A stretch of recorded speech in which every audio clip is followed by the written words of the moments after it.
Great. Super. All right. Okay. Well, I'm going to kick off because we're already running a little bit late. So again, apologies everybody for the slight delay this morning. We just had a few technical issues. But thanks ever so much for joining us today. This is our Spearfish Nigeria security update and doc demo. I think I know some of you or most of you, but my name is Rosie Turner and I am the head of digital and marketing here at Spearfish. So today you're going to be hearing from our senior security advisor, Jacob Akinalo, and he's also joined by Neil Peckham, who's our Nigeria country expert and security advisor. Finally, you're going to be given a short demo of our latest risk monitor software by our technical business analyst, Ashley Matthews. So just to sort of run you through the next 45 minutes or so, we're going to be giving you a short introductory presentation about Spearfish, which I'm going to do. Then I'm going to hand you over to Jacob, who's going to not only give you a security update, but also just going to take you through a few questions and final thoughts concerning preparations ahead of the election period. Jacob will then hand back to me, and I'm going to take you through a short summary of our duty of care centre and its features. And then Ashley is going to give you a short demo of our new machine learning alerting service software.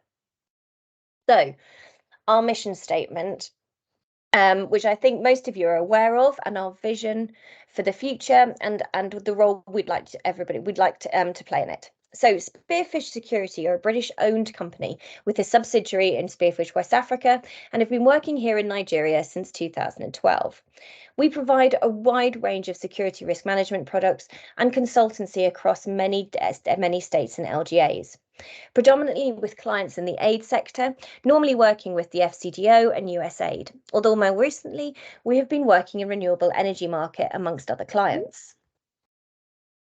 So what is Spearfish mission statement? Well, we believe in supporting the individual and their organisation's duty of care, staying safe under any circumstances. We work at several different levels, from the board and executive teams to employees on the ground. In short, we equip organisations to understand and to manage their threats and incidents. So what is Spearfish's vision of duty of care? Well, we believe in empowering you to keep yourself safe by providing tailored and targeted information the moment it matters. We provide a range of products as well as assisting with crisis management structures and training programs. And the future of Spearfish? Well, ultimately, we are creating a human-centric risk alerting platform based on profiling and AI technology. This product will enable regional security advisors to understand the duty of care needs of your staff based on their location and linked to your organisation's risk appetite and tolerance. Over the last 18 months, we have been developing several digital projects, which includes sending clients up-to-date and relevant alerts sent straight to their phone. But what sets us apart from other alerting platforms is that at the centre of Spearfish's success are our regional security advisors. It is their local knowledge and understanding of the challenges on the ground, combined with an algorithm we're developing in partnership with Southampton University, that categorises validated sources of security risk events by location and risk type, which sets us apart from our competitors. So with that in mind, I'm going to hand you over now to Jacob. Thank you very much. Thank you very much, Rosie. First, I'll start, just as Rosie mentioned, this is not just a usual webinar where we just provide information. We want to be sure that people that are on this webinar are ready and prepared for the coming election. So for that, we provided several questions that these are actually meant for you, but at the same time, it's something that we can talk more about at the end of the at the end of the webinar, so that you can have opportunities to discuss on areas in which you feel that you have not yet met or are not fully prepared for. So jumping straight in, we can start listing the questions. First one, of course, is, do you have a communications plan for all staff? Next. Do selected staff have alternative means of communication, i.e. sat phones or that are on the ready? Do you have an emergency plan that have been tabletop tested? 4, do all staff know what to do in a crisis or who to call? Are project information secure in locations outside your physical office? 6, are project assets secure during election days in case of violence or break-in at the office? Do you have an evacuation plan for staff in remote locations? 8, have you developed working relationships with partners like hotels, security, car hire companies that can provide support to your team during a crisis? 9, do you have a budget to cover a possible runoff election? Then finally,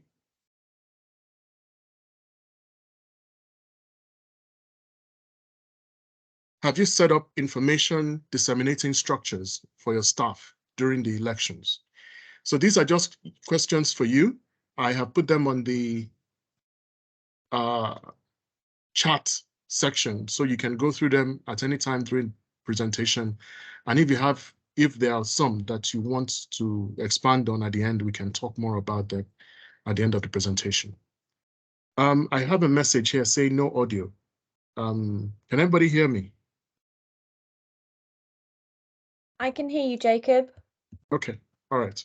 So let's Can proceed. somebody else can somebody else confirm that they can hear Jacob? Excellent. Okay, great. All right. Thank you. All right. So next slide, please.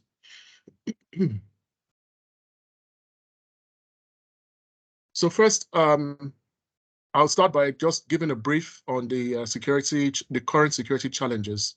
Thank you for confirming. I'll just give a very brief talk about the current security challenges in which most of us are aware, but just an opportunity for us to highlight it. Of course, we have the insecurity issues.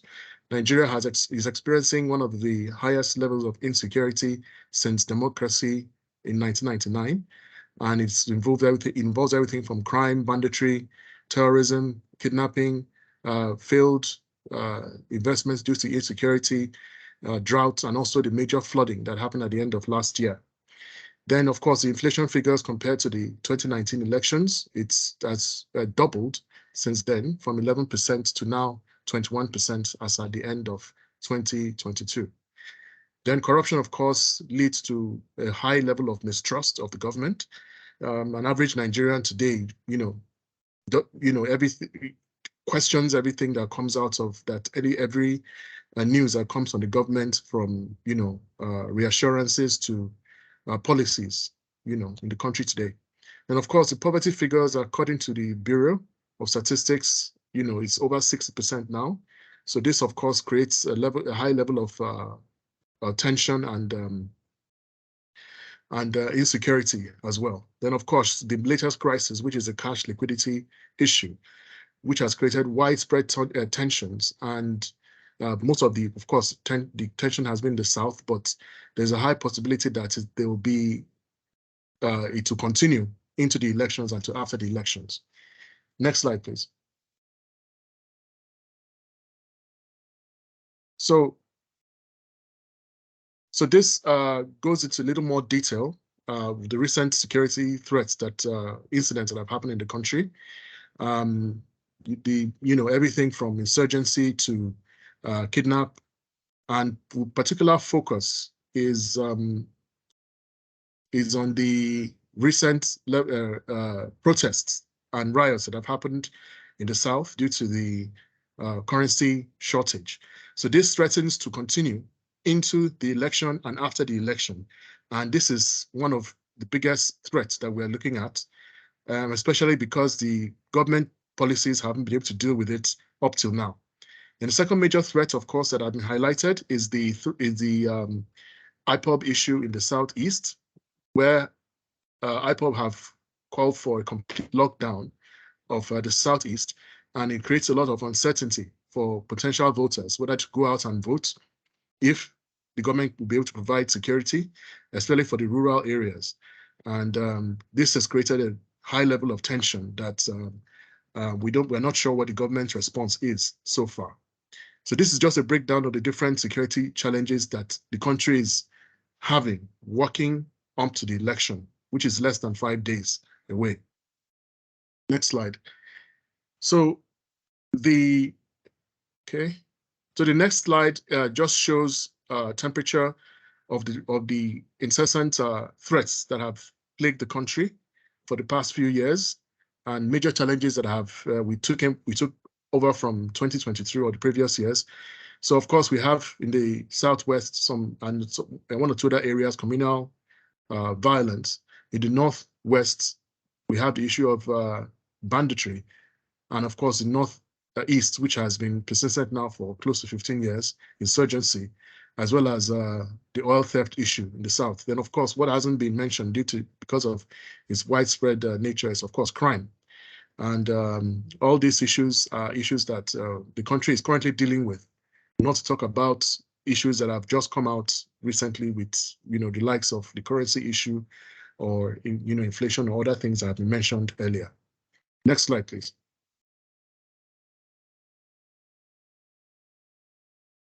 So a couple of things one that we have noticed in the security field, of course, is the issue is reduction in violence and banditry in the Northwest, and reduction of course in kidnap. If you've noticed, there've also been a reduction in kidnap, even though there've been a lot of political kidnaps. The mass kidnaps that we normally see seem to have come down, and continuation of ISWAP activity, of course, in the Northeast, the Naira protests in the South, separatist attacks in the Southeast, and political violence, which is sort of usual during election time. So what do we feel is the cause of this? It could be that the change of the Naira issue could have caused people that normally proponents of violence to focus more on trying to swap old currencies to new currencies, or trying to be part of the so that their own currencies don't become useless. That could be a reason, or maybe the political activists or the political sponsors of these groups decided to put a hold on their activities, and this is just speculative, of course, put a hold on their activities, to try and win office or try and influence the election in their own areas of influence. So we're looking at these are just things that we've noticed in addition to other factors, like the protests and separatist actions. Next slide.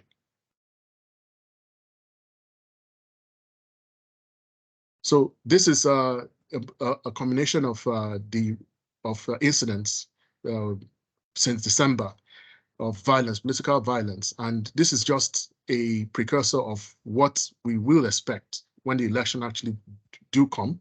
So the map not just shows the locations, but actually highlights the major cities there, everything from Bauchi to Gombe. And of course, as you can see, the southeastern states have the most violence. And another area that maybe people have not focused too much on is Lagos as well. There have been some inflammatory statements made by influential people within the society, as well as the presence of people that really are willing to use violence during the election. And many other areas, especially also in the areas, River State and isolated areas in the Northeast. So these are the states that I think we should keep an eye on as election proceeds, as the possible locations where violence would actually erupt. So I think I would hand back. Next slide, please. I think I'll hand back to Rosie to continue. Thanks, Jacob. That was really useful. Thank you very much. So with all of that briefing in mind, I just wanted to quickly take you through our duty of care centre. So this is an online subscription web application service, which gives the users 3 main features. So I'm just going to quickly talk you through those. First of all, we've got our global risk map, which you can see here. So our live interactive map lets you roll over the globe with your mouse and gives you an overall risk rating of any particular country based on our 7 key threat categories using color coding. So from green, which is negligible, all the way up to critical, which is black. But then if you were to click into any country, it would then show you those 7 key risk levels, as well as contact details for that regional security advisor and a link to that country's security risk assessment. So this map is global, but our risk ratings go right down to Nigerian state level and again are updated regularly.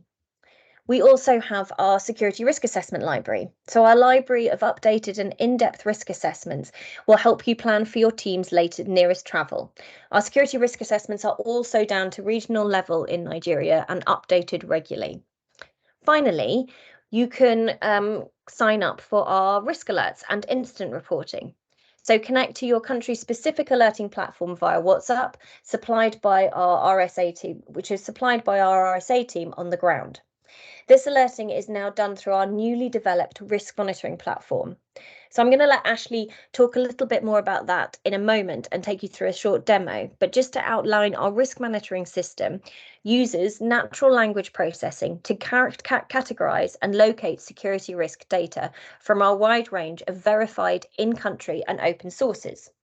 Our platform provides a more structured and organized approach to risk intelligence, making it more efficient for our network of regional security advisors to understand and analyze the risk information. The structured and organized risk intelligence acts as the underlying data to empower our network of regional security advisors with a wealth of labeled risk data, allowing them to better understand and analyze the security situation in a particular region. So lastly, by having the regional security advisors at the heart of the platform, we provide a more contextualized, actionable risk alert, as the advisors can provide local insights and analysis of the security situation in any particular region, in a particular region, using machine learning. So, Ashley, I'm just going to hand over control to you, if that's all right. Yeah, I shall share my screen. Okay, is that visible for everyone? Yeah, I can see that. Perfect. Okay, so this is essentially what our regional security advisors will see. And basically, it's a visualization of all the verified sources that they have in one place. So as Rosie mentioned, it uses natural language processing, which is a subset of machine learning, to categorize the risk articles and also locate them based on the key location within the text. So it's taking all the unstructured risk data and putting it in one place rather than having to sort of research in several different areas at once.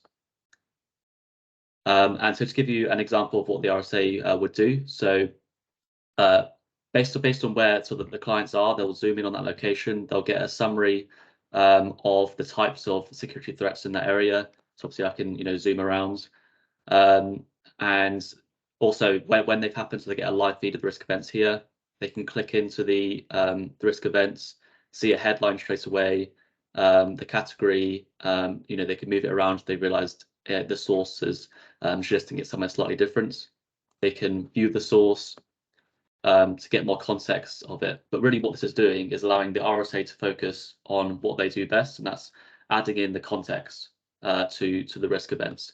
Putting in their sort of on the ground risk intelligence into the assessments and advice here, so that when the alert is received by clients, they can immediately see how it impacts them and what security decisions they need to make, and if any changes to their travel plans. Also, it allows you to create a heat map as well, and also take out any categories that are sort of not important or more important to clients, so they can really focus on certain categories in certain areas in particular to get out the most relevant alerts to clients. Thank you, Rosie. I'll pass it back to you now. That's great. Thanks, Ashley. Okay, so we've given you a broad overview and a security update. And really, we wanted to put a bit of time aside if anybody has any questions that they wanted to put to the team or ask any questions about the platform itself. Please feel free if you wanted to put your question in either into the Q&A or into the chat, and we can field that. I don't know if anybody has any points that they want to make. I think somebody did mention, but unfortunately the name isn't about. Also, one of the factors being a fuel crisis was obviously lead to a level of voter apathy, especially in rural areas. So I think that's a really good point. And yeah, sure. I saw a hand up. Radis, it has been up for a while. Do you have a question?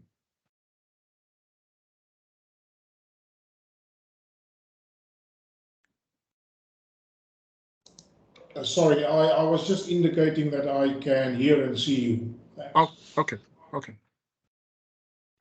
Here we go. So we do have, thanks Radis.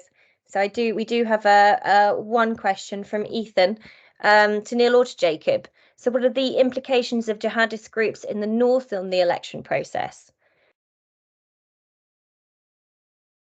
I don't know who wants. Okay. Jacob, Okay, if you want to take that one. Sure. Just like I mentioned during the presentation, the fact that we've noticed, I won't say a complete stop, but a slight reduction in the statistically of the number of attacks in the north among jihadists, I think shows that their interests have, I think, switched to the election, and there may be some push to maybe try and influence the election. Just looking at the origins of some of these groups, actually, they all begun as political thugs in previous elections, and they've graduated to many of them are graduated to jihadists, some to bandits. So I think that is, an opportunity for them. This is an opportunity for them to influence the election and also to make money. So I think that's the probably the major influence that there will be. So the violence could actually be a result. They can actually use them for violence, during the election itself. Unless Neil, if you want to add to it. I think the security constraints in the northeast will affect the number of polling stations that can safely operate. So I think we still will have some vacuum in the northeast in terms of voter access. I think also that although ISWAP have been under pressure of late and have had to go to more cross-border operations between Chad, Niger and Cameroon, and have been squeezed into the very far northeast of Borno, we may still see some wider election-related incidents. There was, I believe, in Kogi, an attack on an INEC facility last night. Again, historically, we've had a Boko Haram sort of influence in Kogi, so there may be some sort of linkage there. I don't know, but it's certainly one to watch. There will be alarms about possible terror attacks in these last few days. It's a matter of whether the intelligence gathering is good enough to keep a lid on things, from my perspective. Thanks, guys. So actually, Nick Moore raised an interesting question about Abuja in particular. Just mentioned interesting to him that you weren't expecting much violence or protests in Abuja. Would you consider it more secure? Jacob, if I could come to you first. Sure, that's a very good question. The violence in regarding the scarcity of cash, was for many places was very spontaneous. So, and areas that before now, are not regular areas that you get this kind of violence. So violence could actually, protests could actually occur anywhere. Definitely Abuja, I would say Abuja is more secure, but I know that the governments have put a lot of machinery in place to ensure a smooth election, and control of security is a lot better in Abuja compared to some other states or the rural areas. So yeah, we should expect some level of violence, and that's why we've advised, for instance, clients to shut offices around this time, and people should be as safe as possible during the election. Yes, I would add that Abuja, as the centre of government and diplomatic presence, the Nigerian government will make sure that there is a robust response to any signs of trouble in and around Abuja, possibly not so elsewhere in the country. And I think the challenges might come if we see the Naira issue running on at the same time as we possibly could see a runoff election.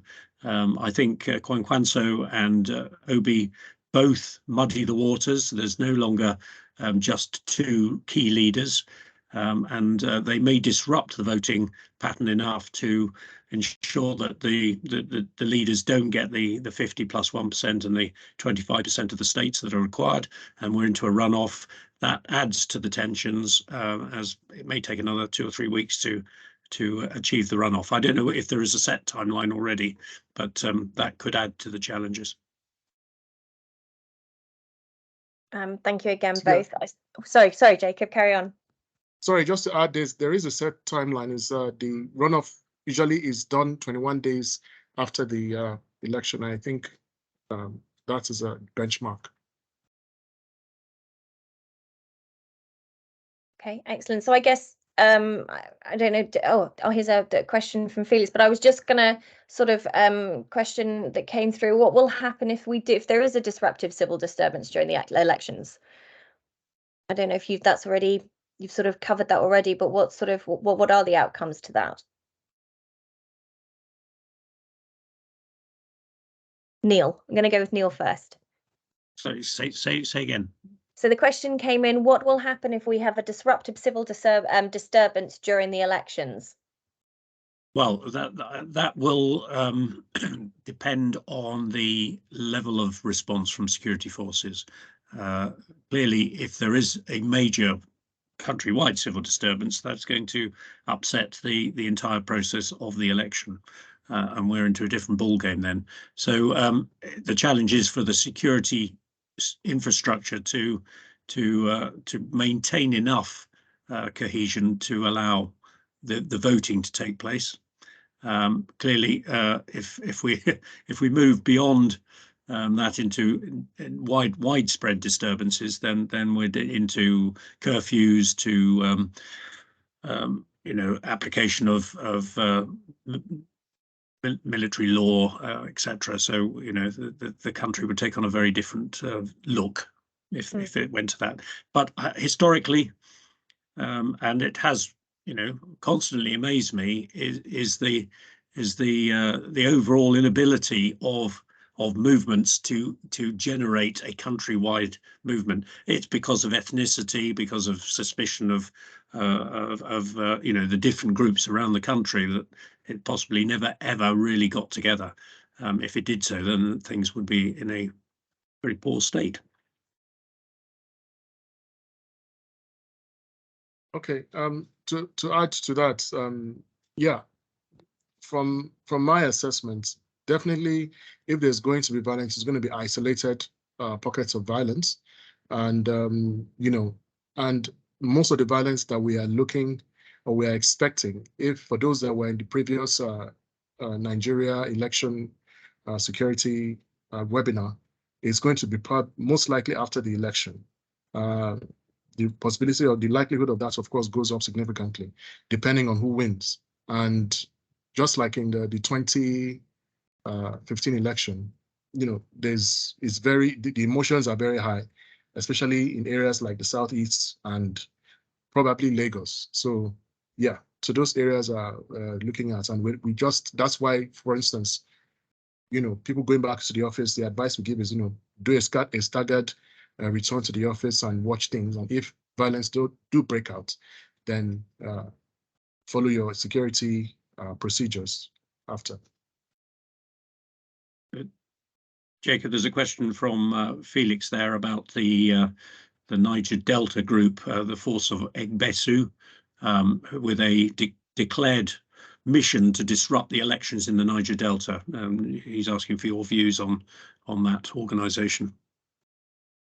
Yes, I saw the video and the statements they made, and I think what was interesting about that statement was the openness to discuss with the government. I think they continue to reiterate the fact that the government should speak to them, and if that's the reference you are making, and I think that's probably points to the fact that we, unless government haven't made efforts, usually if there's some kind of behind the door negotiation, I believe probably the threat to that is a lot less than maybe that of the Southeast, the IPOB groups or the Biafra groups in the Southeast. But yes, that is a threat, and it's one of the areas we're looking at as well as a possible area of disruption. But yeah, the fact that they did leave them open to some sort of negotiation, I believe that's probably something must have been done or would probably be done before the election. Okay, brilliant. Thank you very much, guys. There is just sort of, I think there's one final comment about the likelihood of postponement of the elections in line with certain requirements, moving it in and the unexpected civil disturbances. But I think maybe you've just mentioned that, Jacob. So I think this might be, unless there's any other questions or points that anybody wanted to raise, this might be a good time if there was anything else that anybody wanted to ask. If not, I just wanted to leave you with a couple of final points. First of all, to say thank you to Ashley and to Jacob and to Neil and to all of you for turning up this afternoon, and for Jacob and Neil for your insights, and Ashley for running us through how the risk monitoring works. And also to let you know that if you were interested, you could sign up today and sign up to our doc. We're actually got a special promotion at the moment, which gives you 1 month's free access to the doc. And in fact, I will post the password with the code, which is Spearfish1. If you type that in when you log on, you're entitled to 1 month's free usage, but also if you want to contact us directly to talk about any of the things that Jacob has been talking about today, so whether that's consultancy or journey management and Overwatch, or training or anything, please don't hesitate to get in touch with this. But unless there's any final remarks from any of the rest of the team, thank you all very much for your time. Thank you, everybody. Thank you. Thank you. Thank you.